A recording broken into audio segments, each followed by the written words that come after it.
नमस्कार, आप देख रहे हैं न्यूज हाट। मैं हूं आपके साथ रितेश शर्मा। वीडियो में हम आगे बढ़ेंगे, लेकिन उससे पहले आपने अभी तक हमारे चैनल को सब्सक्राइब नहीं किया है तो जरूर कर लें। राज्यसभा चुनाव के लिए कल नामांकन पत्र भरे जाने के साथ ही 3 राज्यों में चुनाव की स्थिति बनती दिखाई दे रही है।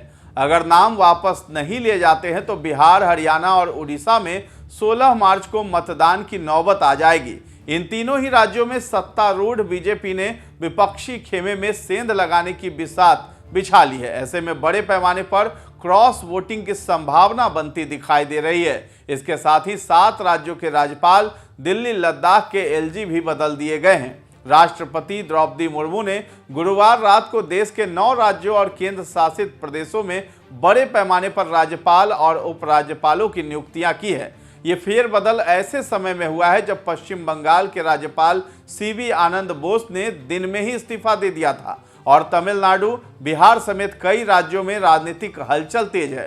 राष्ट्रपति भवन से जारी अधिसूचना के अनुसार दिल्ली, बिहार, पश्चिम बंगाल, महाराष्ट्र, तेलंगाना, हिमाचल प्रदेश, नागालैंड, लद्दाख और तमिलनाडु में नए चेहरे नियुक्त किए गए हैं या अतिरिक्त प्रभार सौंपा गया है।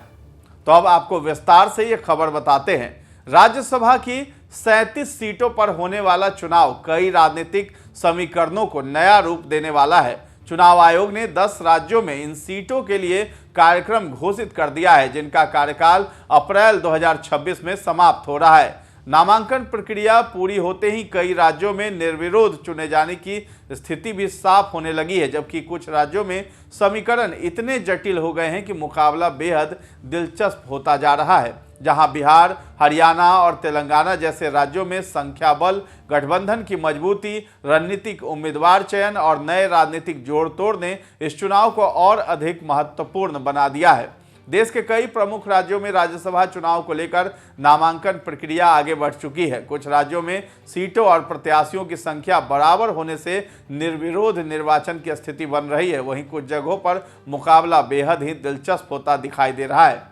तो सबसे पहले बात कर लेते हैं बिहार की, जहां से एनडीए के 5 नाम सीएम नीतीश ने भी पर्चा दाखिल कर दिया है। तो बिहार में मुख्यमंत्री नीतीश कुमार समेत राष्ट्रीय जनतांत्रिक गठबंधन यानी राजग की ओर से 5 उम्मीदवारों ने गुरुवार को राज्यसभा चुनाव हेतु नामांकन पत्र दाखिल किया। जदयू की ओर से राष्ट्रीय अध्यक्ष एवं मुख्यमंत्री नीतीश कुमार और मौजूदा राज्यसभा सदस्य रामनाथ ठाकुर, भाजपा से राष्ट्रीय अध्यक्ष नितिन नवीन और शिवेश कुमार तथा राष्ट्रीय लोक मोर्चा के राष्ट्रीय अध्यक्ष उपेंद्र कुशवाहा ने नामांकन दायर किया। तो बिहार में एनडीए ने सभी 5 सीटों के लिए उम्मीदवार उतारे हैं। हालांकि उसके पास केवल 4 उम्मीदवारों की जीत सुनिश्चित करने के ही नंबर हैं। वहां करीब 1 दशक बाद चुनाव की नौबत आ रही है। एक सीट जीतने के लिए 41 वोट चाहिए। एनडीए के पास 202 विधायक हैं। ऐसे में 4 सीट जीतने के बाद उसके पास 38 सरप्लस वोट होंगे और 5वीं सीट जीतने के लिए केवल 3 अतिरिक्त वोट चाहिए होगा। राजद के नेतृत्व वाले विपक्षी गठबंधन को अपने उम्मीदवार यानी एडी सिंह, अमरेंद्र धारी सिंह को जिताने के लिए 6 वोट कम पड़ रहे हैं। एनडीए ने क्रॉस वोटिंग की उम्मीद में आरएलएम प्रमुख उपेंद्र कुशवाहा को मैदान में उतारा है। वे केवल 3 अतिरिक्त वोटों से ही जीत हासिल कर सकते हैं। महाराष्ट्र की बात कर लें तो 7 सीटों पर समीकरण बराबरी के दिखते हैं। निर्विरोध प्रक्रिया की भी संभावना है।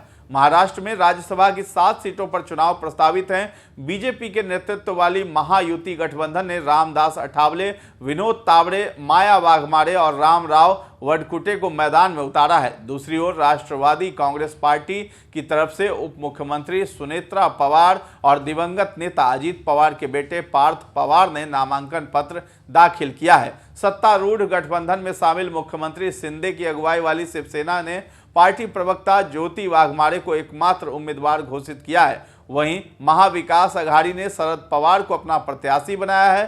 स्वास्थ्य कारणों से शरद पवार विधानसभा नहीं पहुंचे, लेकिन अधिकारियों ने उनके आवास पर जाकर नामांकन की औपचारिकताएं पूरी की हैं। चूंकि सीटों और उम्मीदवारों की कुल संख्या बराबर है, इसलिए मतदान की आवश्यकता नहीं पड़ेगी और प्रक्रिया निर्विरोध संपन्न होने की संभावना है। हरियाणा की बात कर लें तो 2 सीटों पर त्रिकोणीय मुकाबले के संकेत दिख रहे हैं। दिलचस्प मुकाबला हरियाणा में ही होगा, जहां सतीश नांदल ने एक स्वतंत्र उम्मीदवार के रूप में नामांकन पत्र दायर किया है। बीजेपी ने उन्हें अपना समर्थन दिया है। वहां 2 सीटों के लिए अब 3 उम्मीदवार मैदान में हैं। हरियाणा से 2 सीटों के लिए बीजेपी उम्मीदवार संजय भाटिया ने नामांकन पत्र दाखिल किया है। कांग्रेस ने इस चुनाव के लिए कर्मवीर सिंह बौद्ध को प्रत्याशी बनाया है। यह उनका पहला चुनाव होगा। इसी बीच रोहतक के बोहर गांव निवासी सतीश नांदल ने निर्दलीय के रूप में पर्चा भरकर मुकाबले को त्रिकोणीय बना दिया है। विधानसभा की ताकत के अनुसार भाजपा और कांग्रेस दोनों एक एक सीट जीत सकते हैं। वे आसानी से जीत के लिए आवश्यक 31 प्रथम वरीयता वोट प्राप्त कर सकते हैं। 48 विधायकों के साथ भाजपा के पास 3 निर्दलीयों का समर्थन है और इनेलो के 2 विधायकों को भी वोट देने की उम्मीद है। तो अगर भाजपा अपने सरप्लस 22 वोटों को स्थानांतरित करती है तो भी नांदल के पास 9 वोटों की कमी होगी। ऐसे में हरियाणा में क्रॉस वोटिंग की नौबत आ सकती है। कांग्रेस के लिए दिक्कत यह भी है कि पार्टी के केंद्रीय नेतृत्व ने उदय भान और अशोक तंवर जैसे वरिष्ठ नेताओं के दावों की अनदेखी करते हुए लो प्रोफाइल कर्मवीर सिंह बौद्ध को अपने उम्मीदवार के रूप में चुना है, जबकि भाजपा ने पूर्व लोकसभा सांसद संजय भाटिया को मैदान में उतारा है।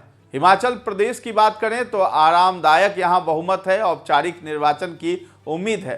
पहाड़ी राज्य प्रदेश की एक सीट के लिए कांग्रेस उम्मीदवार अनुराग शर्मा ने नामांकन दाखिल किया है। 68 सदस्यीय विधानसभा में कांग्रेस के पास आरामदायक बहुमत होने के कारण राज्यसभा के लिए उनका निर्वाचन औपचारिकता माना जा रहा है, जब तक कि कोई अप्रत्याशित चुनौती सामने न आ जाए। तमिलनाडु की बात करें तो 6 सीटें हैं। 4 और 2 का स्पष्ट अंक गणित है। सभी का निर्विरोध चुना जाना संभव है। तमिलनाडु की 6 सीटों पर नामांकन के अंतिम दिन सभी 6 उम्मीदवारों ने पर्चे भर दिए हैं। 4 सत्तारूढ़ और 2 विपक्ष से। सत्तारूढ़ मोर्चे की ओर से एन शिवा, प्रो, जे कॉन्स्टेंटाइन रविंद्रन, क्रिस्टोफर तिलक और एलके सुदीश ने नामांकन दाखिल किया है। विपक्षी गठबंधन की तरफ से वर्तमान सांसद एम थम्बी दुरई और पीएमके नेता अंबु मणि रामदास ने पर्चे भरे हैं। 234 सदस्यीय विधानसभा के संख्या बल के आधार पर द्रमुक 4 और अन्ना द्रमुक 2 सीटें आसानी से जीत सकती हैं, जिसकी वजह से सभी 6 उम्मीदवारों के निर्विरोध चुने जाने की संभावना है। पश्चिम बंगाल की बात करते हैं तो 5 सीटों पर टीएमसी का पैनल भाजपा ने भी यहां दावा किया है। पश्चिम बंगाल से राज्यसभा की 5 सीटों के लिए सत्तारूढ़ तृणमूल कांग्रेस के उम्मीदवार अभिनेता से नेता बने पूर्व केंद्रीय मंत्री बाबुल सुप्रियो, अभिनेत्री कोयल मल्लिक, पूर्व पुलिस महानिदेशक राजीव कुमार और वरिष्ठ अधिवक्ता मेनका गुरुस्वामी ने नामांकन दाखिल किया है। बीजेपी की ओर से राहुल सिन्हा ने भी अपना नामांकन प्रस्तुत किया है।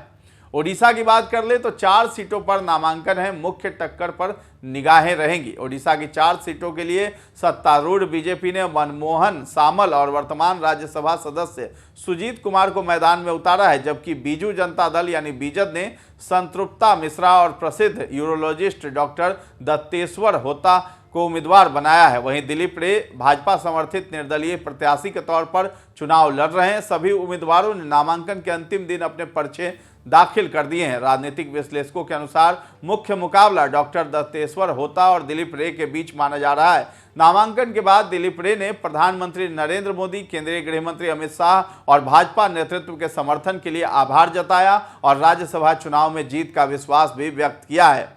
बता दें कि बीजेडी को 1 सीट मिल सकती है। बीजेडी ने नवीन पटनायक के करीबी सहयोगी डॉक्टर संतृप्त मिश्रा को उतारा है। भाजपा को 4थी सीट छीनने से दूर रखने के उद्देश्य से बीजद, कांग्रेस और माकपा ने हाथ मिलाया है और एक अन्य उम्मीदवार डॉक्टर दत्तेश्वर होता का समर्थन करने का फैसला किया है। उड़ीसा विधानसभा के मौजूदा अंकगणित के अनुसार राज्यसभा की 1 सीट जीतने के लिए किसी भी उम्मीदवार को कम से कम 30 प्रथम वरीयता के वोट चाहिए। 147 सदस्यीय विधानसभा में वर्तमान में भाजपा के पास 79, बीजद के पास 50 यानी 2 विधायकों के निलंबन के बाद प्रभावी संख्या 48 हो जाती है और कांग्रेस के पास 14 विधायक हैं। तो विधानसभा में दलीय स्थिति को देखते हुए 3 सीटों का परिणाम लगभग तय माना जा रहा है। अपने 79 विधायकों के दम पर भाजपा 2 सीटें आसानी से जीत सकती है। इन दोनों की जीत के बाद भी भाजपा के पास लगभग 19 सरप्लस वोट बचेंगे। असली मुकाबला 4थी सीट के लिए है, क्योंकि किसी भी एक दल के पास अकेले इस सीट को जीतने के लिए बहुमत 30 वोट नहीं है। ऐसे में दिलीप रे की उम्मीदें क्रॉस वोटिंग पर टिकी हैं। असम की बात करें तो विपक्ष की एक मत कमी है एनडीए प्रत्याशियों की निर्विरोध राह। असम की 3 सीटों पर विपक्ष सर्वसम्मति से उम्मीदवार तय करने में विफल रहा, जिसके चलते आगामी चुनाव में राष्ट्रीय जनतांत्रिक गठबंधन यानी एनडीए के तीनों नामांकित उम्मीदवारों का निर्विरोध चुना जाना तय माना जा रहा है। जोगेन महान भाजपा के पूर्व विधायक तिरास गोवाल और यूनाइटेड पीपुल्स पार्टी लिबरल के प्रमुख प्रमोद बोरो ने उच्च सदन के लिए नामांकन दाखिल किया है। विपक्ष के किसी भी उम्मीदवार के मैदान में न उतरने से यह चुनाव औपचारिकता बनकर रह गया है और असम से राज्यसभा में एनडीए की मजबूत उपस्थिति एक बार फिर सुनिश्चित हो जाएगी। छत्तीसगढ़ की बात करें तो भाजपा कांग्रेस दोनों खेमों से नामांकन किए गए हैं। छत्तीसगढ़ की 2 सीटों के लिए भाजपा से लक्ष्मी वर्मा, जबकि कांग्रेस की ओर से मौजूदा राज्यसभा सदस्य फूलो देवी नेताम ने अपने अपने नामांकन दाखिल किए हैं। अब बात कर लेते हैं 7 राज्यों के राज्यपाल दिल्ली लद्दाख के एलजी जो बदले गए हैं, किसे कहां जिम्मेदारी मिली है। दरअसल राष्ट्रपति के आदेश के बाद देश के 9 प्रदेशों में राज्यपाल और लेफ्टिनेंट गवर्नर बदल दिए गए हैं। 7 राज्यों और केंद्र शासित प्रदेश दिल्ली व लद्दाख में बड़ा फेरबदल किया गया है। बिहार, पश्चिम बंगाल, महाराष्ट्र, तेलंगाना, हिमाचल प्रदेश, नागालैंड और तमिलनाडु के राज्यपाल बदले गए हैं। वहीं दिल्ली और लद्दाख में भी नए उप राज्यपालों की नियुक्तियां की जा रही हैं। कई राज्यों में होने भी जा रहे हैं। विधानसभा चुनाव से पहले किए गए इस फेरबदल के कई मायने भी निकाले जा रहे हैं। राष्ट्रपति भवन से जारी अधिसूचना के अनुसार दिल्ली, बिहार, पश्चिम बंगाल, महाराष्ट्र, तेलंगाना, हिमाचल प्रदेश, नागालैंड, लद्दाख और तमिलनाडु में नए चेहरे नियुक्त किए गए हैं या अतिरिक्त प्रभार सौंपा गया है। इसी क्रम में पूर्व सैन्य अधिकारी सैयद अता हसनैन को बिहार का नया राज्यपाल नियुक्त किया गया है। करीब 4 दशक तक सेना में सेवा दे चुके हसनैन जम्मू कश्मीर में काउंटर टेरर ऑपरेशनों और हार्ट्स एंड माइंड्स रणनीति के लिए जाने जाते हैं। हसनैन ने आरिफ मोहम्मद खान की जगह ले ली है, जिन्होंने पिछले साल 2 जनवरी को बिहार के राज्यपाल का कार्यभार संभाला था। अब उनका कार्यकाल खत्म हो चुका है। इसके पहले वो केरल के राज्यपाल रहे हैं। सैयद अता हसनैन ने करीब 40 साल तक भारतीय सेना में सेवा दी है। अपने सैन्य करियर के दौरान उन्होंने जम्मू कश्मीर में कई महत्वपूर्ण जिम्मेदारियां भी निभाई। साल 2012 से 14 के बीच वे श्रीनगर में सेना की 15 कोर यानी चिनार कोर के कमांडर रहे हैं। हसनैन ने आतंकवाद विरोधी अभियानों का नेतृत्व किया और सुरक्षा व्यवस्था को मजबूत करने में अहम भूमिका निभाई है। अपने कार्यकाल में उन्होंने हार्ट्स एंड माइंड यानी स्थानीय लोगों का भरोसा जीतने की नीति पर भी विशेष जोर दिया। उनके नेतृत्व में सेना ने कई सामाजिक पहल शुरू की, जिनमें युवाओं के लिए शिक्षा, खेल और रोजगार से जुड़े कार्यक्रम शामिल थे। इससे कश्मीर के युवाओं को मुख्य धारा से जोड़ने की कोशिश की गई। सेना से सेवानिवृत्ति के बाद भी वे राष्ट्रीय सुरक्षा और रणनीतिक मामलों से जुड़े रहे हैं। उन्हें एनडीएमए का सदस्य बनाया गया। वहां उन्होंने आपदा प्रबंधन से जुड़े कई महत्वपूर्ण फैसलों में योगदान दिया। इसके अलावा वे यूनिवर्सिटी ऑफ कश्मीर के चांसलर के रूप में भी अपनी भूमिका निभा चुके हैं। अब उन्हें बिहार का राज्यपाल नियुक्त किया गया है। बाकी कहां नियुक्तियां हुई है वे भी जान लीजिए। दिल्ली में पूर्व राजदूत तरनजीत सिंह संधू को नया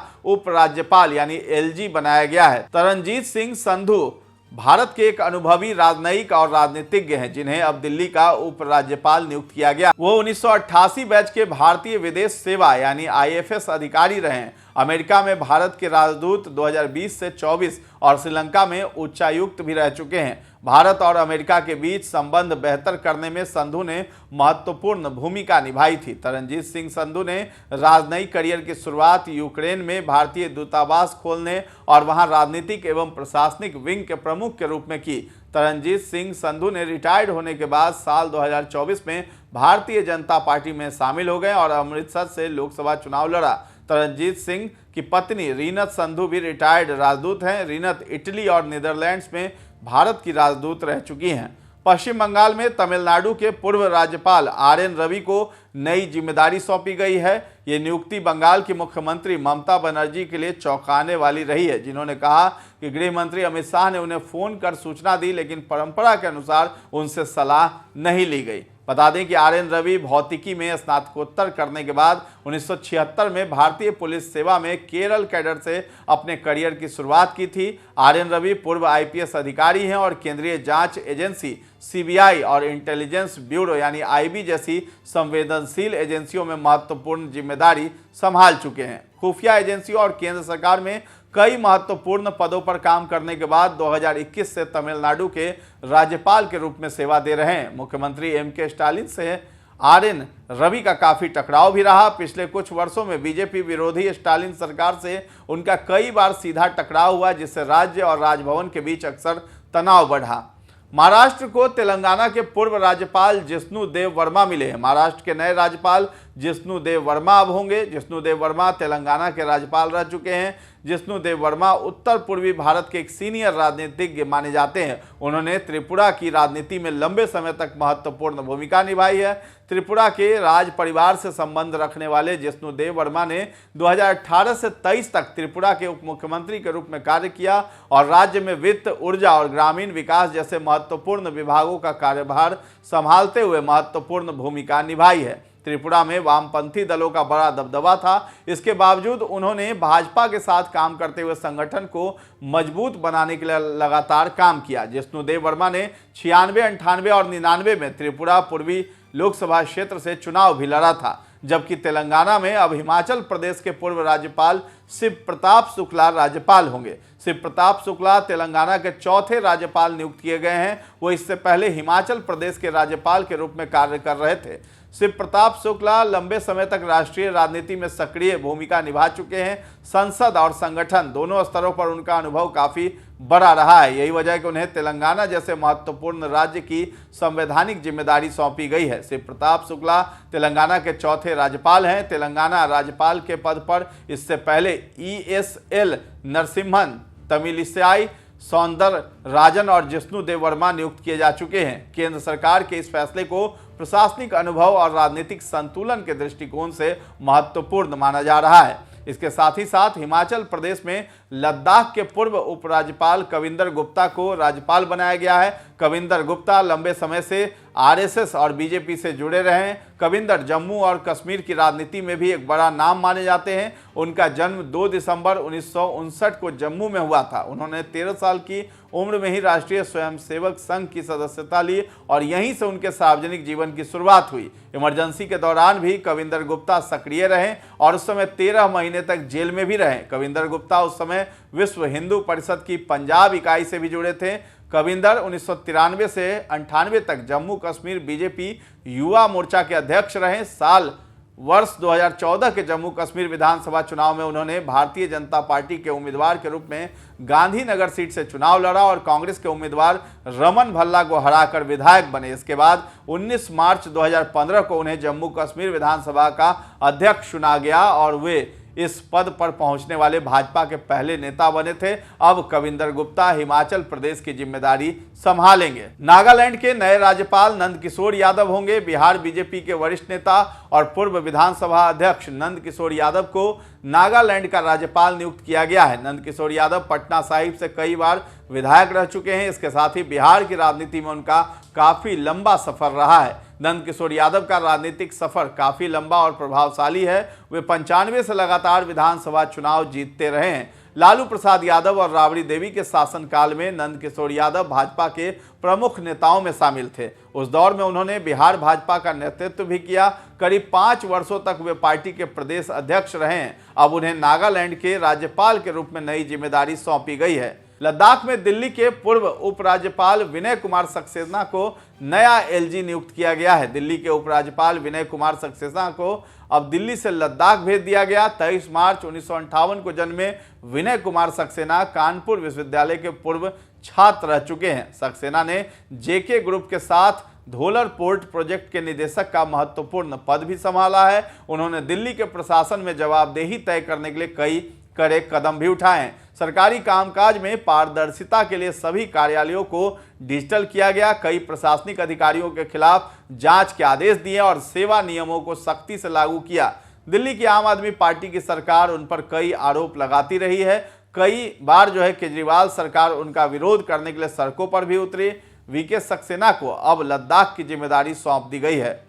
तमिलनाडु में केरल के राज्यपाल राजेंद्र विश्वनाथ आर्लेकर को अतिरिक्त प्रभार दिया गया है। आर्लेकर का RSS से बहुत पुराना नाता रहा है। आर्लेकर 1980 के दशक से गोवा बीजेपी के सक्रिय सदस्य रहे। इस दौरान उन्होंने जमीनी स्तर पर काम करते हुए कई पद भी संभाले। इनमें महासचिव, बीजेपी गोवा प्रदेश अध्यक्ष, गोवा औद्योगिक विकास निगम अध्यक्ष, गोवा राज्य अनुसूचित जाति और अन्य पिछड़ा वर्ग वित्तीय विकास निगम आदि शामिल है। मनोहर पर्रिकर को जब साल 2014 में केंद्रीय रक्षा मंत्री बनाया गया था, तब आर्लेकर को अगला मुख्यमंत्री बनाने की प्लानिंग थी। हालांकि बीजेपी ने इनकी जगह लक्ष्मीकांत पार्सेकर को अगले मुख्यमंत्री के रूप में चुना।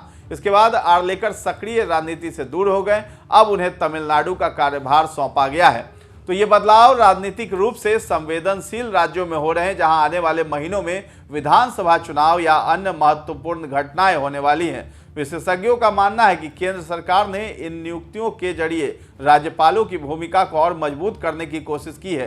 नई नियुक्तियां तत्काल प्रभाव से लागू हो गई हैं और संबंधित व्यक्ति जल्द ही पदभार ग्रहण करेंगे। तो फिलहाल इस खबर में इतना ही है। न्यूज़ 8 के साथ बने रहें और अभी तक हमारे चैनल को आपने सब्सक्राइब नहीं किया है तो जरूर कर लें। धन्यवाद।